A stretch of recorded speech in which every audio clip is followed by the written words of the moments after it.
Early morning fog clung tightly to London as the first pale light of dawn crept over the skyline. At Clarence House, silence was never just silence. It was tradition, discipline, and carefully guarded secrecy wrapped into one imposing residence. But on this particular morning, something felt different. Behind the tall iron gates and perfectly trimmed hedges, a story was already unfolding, one that no official announcement would ever acknowledge, one that would soon ripple through every corridor of royal influence. Inside the residence, Queen Camilla was already awake, or so it seemed. At exactly 4:17 a.m., a dim light flickered in the West Wing corridor.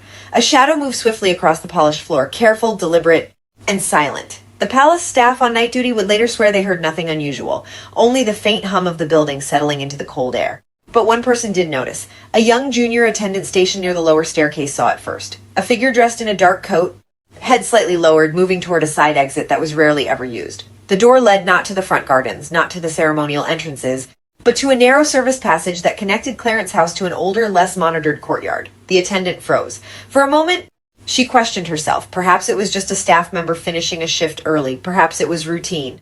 But the posture, the unmistakable bearing of someone used to authority, made her hesitate. And then the door closed, quietly, deliberately.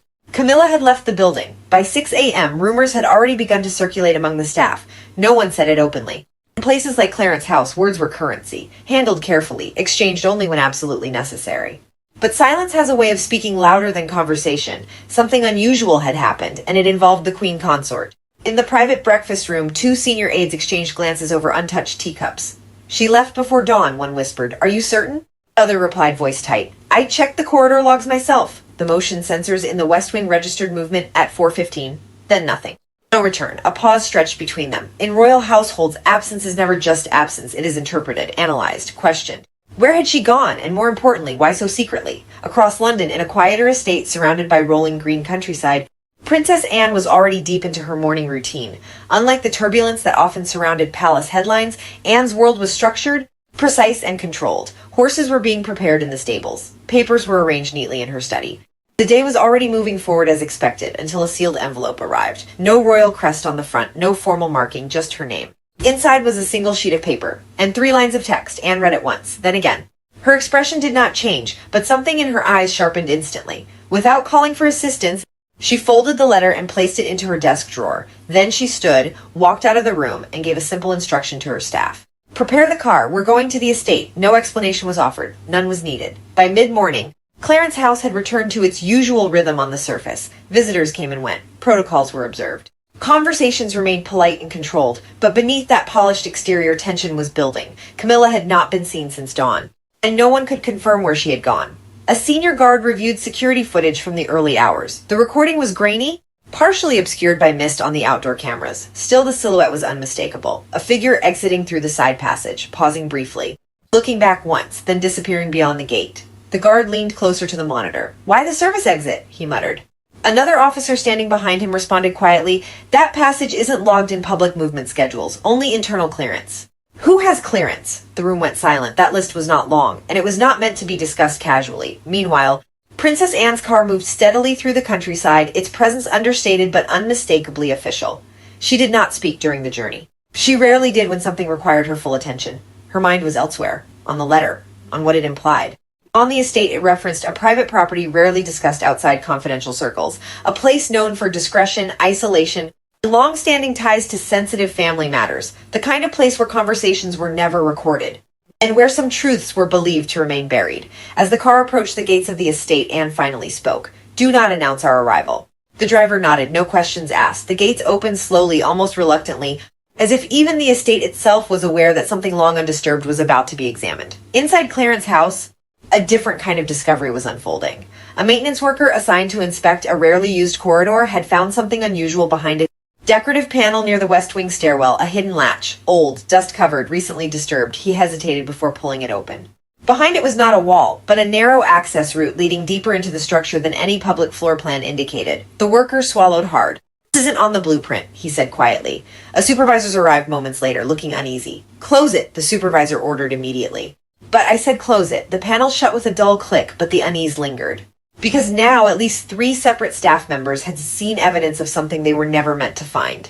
Every one of them was thinking the same thing. If this part of the building exists, what else has been hidden? Far away at the estate, Princess Anne stepped out of her vehicle. The air here felt different, heavier, still, waiting. A long-serving estate manager approached her with cautious respect. "Mom," he said, bowing slightly, "we weren't expecting—" "I know," Anne interrupted calmly. "That was intentional." The man hesitated, then nodded. She walked forward without waiting for further explanation. Her pace steady, her focus absolute, and as she moved toward the main house, one thing became increasingly clear. This visit was not ceremonial, was investigative, and whatever secrets had been quietly buried within these grounds were no longer safe. Back in London, Clarence House remained unaware that events were converging. Camilla's disappearance, Anne's silent arrival at the estate, and the hidden passageway now exposed inside the palace walls. 3 separate threads, all tightening toward the same unseen center. And as the afternoon light shifted across the capital, one question hung heavily in the air. What exactly had Camilla been trying to reach before dawn? And why did Princess Anne already seem to know where to look? State manager led Princess Anne through a series of quiet hallways lined with photographs, antique furnishings, and decades of family history. Every detail appeared perfectly ordinary, yet Anne had not come for what was visible. She had come for what had been concealed. Stopping outside a locked study, she turned toward the manager. "Open it!" The man hesitated. "Mom, that room has remained sealed for years." Anne's expression remained unchanged. "Then today is the day it is opened." A key was produced. The lock clicked. The heavy wooden door swung inward. Dust drifted through the sunlight, streaming from the windows, revealing a room untouched by time. Shelves lined the walls. Cabinets stood neatly arranged. At first glance, nothing seemed unusual. Then Anne noticed a collection of storage boxes stacked neatly beneath a writing desk. "Bring those here." One by one, the boxes were opened. Inside were old correspondence files, personal notes, estate records, and private schedules dating back many years. Most appeared harmless.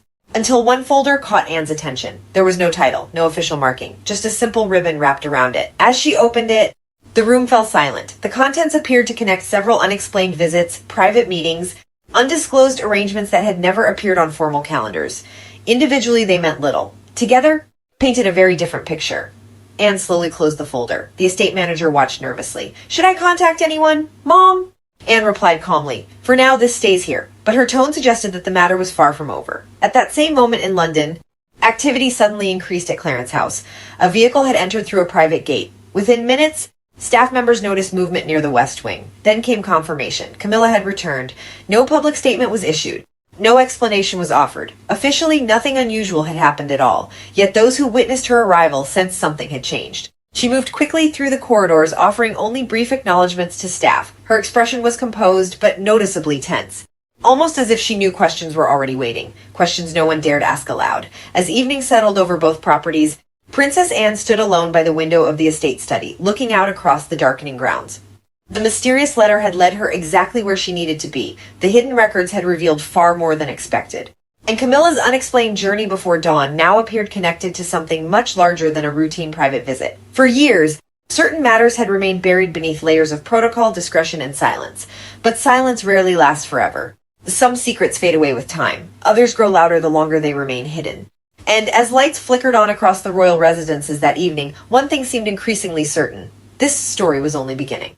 The questions had finally surfaced, and the answers, whatever they might be, were getting closer than ever before.